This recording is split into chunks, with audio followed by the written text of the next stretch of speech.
એમનો બી જવાબ લેવાનો છે આપણે. પંજાબ જેવી હાલત થવાની શિવનગરની જો આ લોકો કડક કાર્યવાહી નહીં કરે ને ડ્રગ્સ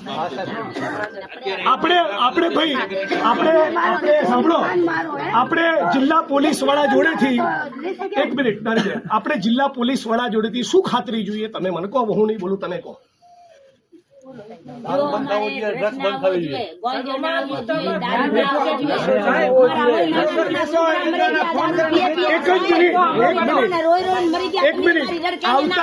આવતા 30 દિવસ એક મિનિટ ભાઈ આવતા 1 તારીખે હું ફરી આટો મારીશ અને 6 ડિસેમ્બરે બાબા સાહેબ આંબેડકરની નિર્વાણ દિવસ છે, મૃત્યુતિથિ, એ દિવસે હું ફરી આવીશ. ત્યાં સુધી કોઈ પણ ખૂણામાં કંઈ પણ મળે તો આપણે જ્યાં સુધી જવાબદાર અધિકારીને સસ્પેન્ડ ના કરે ત્યાં સુધી અહીંથી ઉભા થવાનું નથી. આ તો ડિમાન્ડ અમારી વાજબી છે. આટલું તમે અમને કરી, તમે અમને બાહેધરી આપો. 100% વાત છે. છેલ્લા 1 માસમાં મેં આપને કીધું મારી પાસે રેકોર્ડ ઉપર માહિતી. આ બહેનો તમે મારી પાસે પહેલી વાર આવ્યા છો, બરાબર? શિવનગરમાં 100% તમારી જે કાંઈ પણ રજૂઆત હશે, ભાઈઓની જે કાંઈ પણ રજૂઆત હશે, 100% 110% કામગીરી થશે. એમાંથી કોઈ પણને છોડવામાં નહીં આવે. જરૂર પડશે તો હું જાતે આવીશ, બરાબર? કોઈને તમારે એ ફરિયાદ માટે મારા સુધી જિગ્નેશભાઈને તમારામાંથી કોઈને નહીં આપવી પડે, હું બાંહેધરી આપું. અને તમે બધા મરી જજો, તમે બધા પુરુષો ઢાંકણીમાં પાણી લઈને ફરી કહું છું ત્રીજી વાર મરી જજો, તો ફરી બહેનો ફરિયાદ કરવી પડે.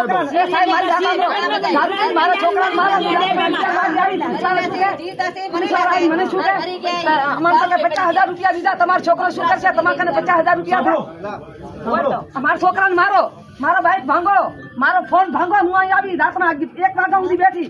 મારા છોકરાને મારો, હું વિધવા બેન છું, મારા છોકરાને મારી નાખો. મારા છોકરીને તારો હાથ કેળો, હું ઘરે કરી આવી. કેમ નહીં પૂછાર છું કે અહીંયા તો 50,000 રૂપિયા 50,000 નથી પડતા. તમારામાંથી જેની બી ફરિયાદ હોય 2-4 દિવસ પછી 5 જણા જિલ્લા પોલીસ વડા શ્રીને મળી લેજો. મારી વાત સમજો, હું શિવનગરમાં જાતે આવીશ, તમને મળીશ, બરાબર? હું જાતે આવીશ, હું લોકો રેગ્યુલર કામ કરીએ છીએ. જાતે આવીશ, તમારે પણ નહીં આવવું પડે, હું જાતે આવીશ, એની બાંહેધરી. અને ઘણી ધમકી છે, ઘણી દારૂવાળા ધમકી દે. શું કે અમારા શંકરભાઈ ચૌધરી ચોડાવી નાખશે.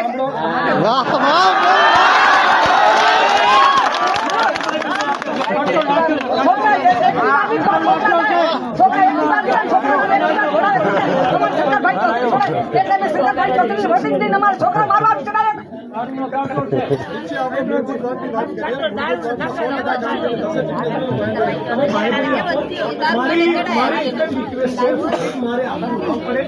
ફરી બહેનોએ ફરિયાદ કરવી ન પડે એવું કરીને તમે થરાદ પોલીસ સ્ટેશનમાં અને જિલ્લા પોલીસ વડા તરીકે તમારી બધું ઉજવણી કરો એવું અમે ઈચ્છીએ છીએ. અને બધા 1 મિનિટ 11 વાગે રાતના બેઠા, 9 વાગે બેઠા, 10 વાગે એક મિનિટ બધા પોલીસ કર્મી મિત્રોને કહું, મને ફરિયાદ કરવા બદલ કોઈ પણ પોલીસ કર્મીએ પોતાની આંખની ભ્રમર મારા માણસ સામે ઊંચી કરવાની નથી. શું કહું છું? તું તારી બદતમીજી કેસમાં ફસાવાની વાત તો ભૂલી જજો. આંખની ભ્રમર ઊંચી કરી તો તમે છો ને હું છું. મારા જગતનું કોઈ કામ નથી લડવા સિવાય. ચૂંટણીનું રાજકારણ બી 1, 2 ને 3 ને બધું 1, 2 ને 3 હું લડીશ એટલે તમને યાદ કરાવીશ કે લડત કોને કહેવાય. અને તમે પણ આ 1 મહિનાની અંદર સજડબમ ચોખ્ખું ચણાક ના થાય તો આનાથી 5 ગણી સંખ્યામાં 5,000 માણસો લઈને આવવાનું છે. એની તૈયારીમાં તમે રહેજો.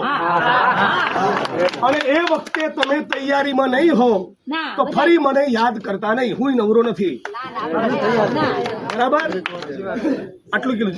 તો આપણે વિનંતી કરીએ, અમે રજા લઈએ છીએ એ અપેક્ષા સાથે કે ફરી અમારે આવવું નહીં પડે. તારું વિજય સાહેબ બંગલા બનાવ્યા, બંગલા. અને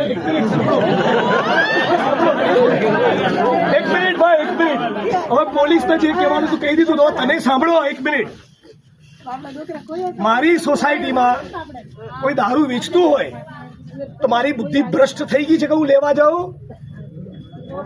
કોઈ ઝેરની દુકાન ખોલે તો લેવા જાવ છો? પોલીસને જયારે કહું છું ત્યારે તમને મજા આવે છે. દારૂના અડ્ડે એમને ચાલે, તમે પીતા નથી? બોલો. ગાજો પીનારા, ડ્રગ્સ લેનારા માણસો ના હોય તો કોઈ વેચવા આવે? તમે સાંભળી લો, એક મિનિટ, તમે તમારા છોકરાઓને બી રેડી કરો. બરાબર, જો ડ્રગ્સ એટલું ખતરનાક વ્યસન છે ને, પોતાની માની ગળાની ચેન લોકો તોડી લઈ જાય છે. થોડી ભારે નોખે બરાબર, એટલે અત્યારે તાલીઓ પાડનારા લોકો તમે બી સુધરી જજો અને ચેતી જજો.